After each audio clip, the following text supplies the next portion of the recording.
দানা থেকে নিজে হাতে চারা তৈরি করলে ফুল গাছ করার মজাই আলাদা। এই যে গাছগুলি দেখছেন, এই গাছগুলি কি গাছ বলুন তো? এগুলি হচ্ছে ক্যালিওপসিস। আপনারা হয়তো অনেকেই বুঝতে পারছেন না যে কেমন ফুল হবে। আপনারা অনেকেই কসমস ফুল গাছ করেছেন তো, ঠিক তেমনই এই গাছের ফুল হয়। আমি এই ট্রেতে 2-3 রকমের ফুল গাছ আমি দিয়েছিলাম। আজ আমি এই ক্যালিওপসিস ফুল গাছ আমি তুলে নেব এবং নতুন টবে আমি বসাবো।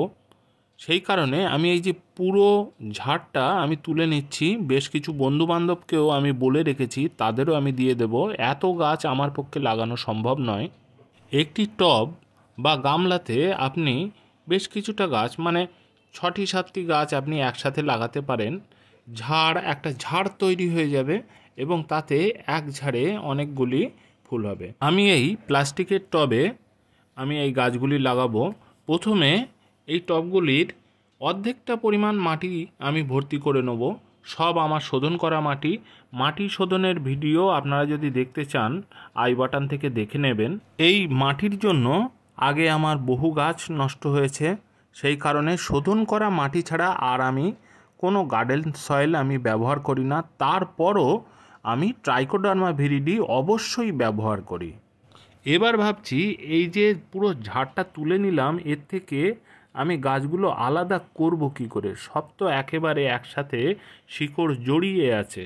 যাই হোক, এক পিস কেক তুলে নেওয়ার মতো আমি ছাড়িয়ে নিলাম, কিচ্ছু করার নেই।